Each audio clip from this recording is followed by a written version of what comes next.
All right, week 10 college football breakdown. Really good primetime game in South Bend. Got number 4 Clemson traveling to Notre Dame, taking on the Irish. Seeing Clemson as a 3.5-point road favorite here in this spot. I didn't put the total on there. My bad. Total is 44.5. Pretty low total here in this primetime game. Obviously, last time we saw Clemson looked a little bit shaky. They needed the backup quarterback, Cade Klubnik, to come in. Needed some things to go their way to pull out that win at home.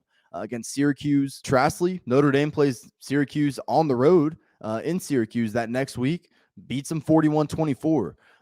So these two teams do have a common opponent in recent weeks. There's this perception that Notre Dame's a bad football team. I wouldn't really say that's the case. They're certainly not the top 5 team that they were labeled to be preseason, but I've backed the Irish on multiple occasions this year, and it was at North Carolina, and it was last week at Syracuse, and the common theme in those two games, they completely outmatched those two teams in the trenches. They are good up front.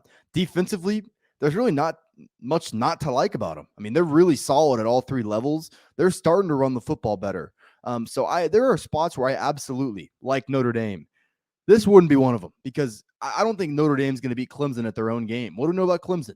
One of the best defensive lines in college football. Their offensive line is light years ahead of where they were this time last year. It's certainly developed into a good unit. They're going up against a good running back in Will Shipley, who's clearly better than anybody Notre Dame has got. So when Notre Dame can outmatch teams physically and win in the trenches, yeah, I'll like them in those sort of games. But this is just not one of those matchups where I think that's going to hold true. I don't think Notre Dame's going to beat Clemson at their own game. When it's kind of a deadlock in the trenches, it's going to fall on some of your skill players to start making plays. And quite frankly, outside of Michael Mayer, I don't know who the playmakers are on this Notre Dame roster. And Michael Mayer is a good tight end, probably the second best tight end in college football, aside from Brock Bowers. But the wide receiver position has not been up to snuff this year. The run game has improved, but it's not something I expect to translate against Clemson. And then Drew Pine has been pretty mediocre for the Irish this year at quarterback. DJ Uiagalelei obviously played poorly against Syracuse. This is another tough matchup here on the road. I'm not overlooking that. I'm not a big DJ Uiagalelei guy in and of myself, but I do think Clemson has better playmakers on the outside to go make plays for him. He's got a better run game than Notre Dame has, and with the deadlock in the trenches, that's the sort of matchup I'm looking at. The one area of concern we saw from Clemson a few weeks ago, which was their secondary when they played Wake Forest. If you watch that game, Wake Forest put up 45 points, were really able to exploit that matchup. That kind of seems like a fluke because since then, the Tigers have really tightened up that secondary. And given my concerns about Drew Pine and some of the playmakers for Notre Dame, I don't really worry about that in this matchup. If you couldn't already tell, I do lean pretty heavily towards Clemson in this game. It's not that I don't like aspects of this Notre Dame team.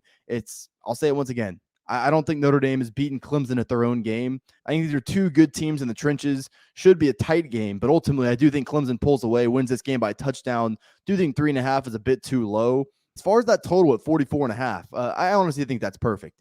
I could see a 27-20, somewhere in the mid 40s. I think is absolutely right. I would certainly lean under, given that maybe DJ Uiagalelei does have a bad day. This is certainly not an easy defense to go against.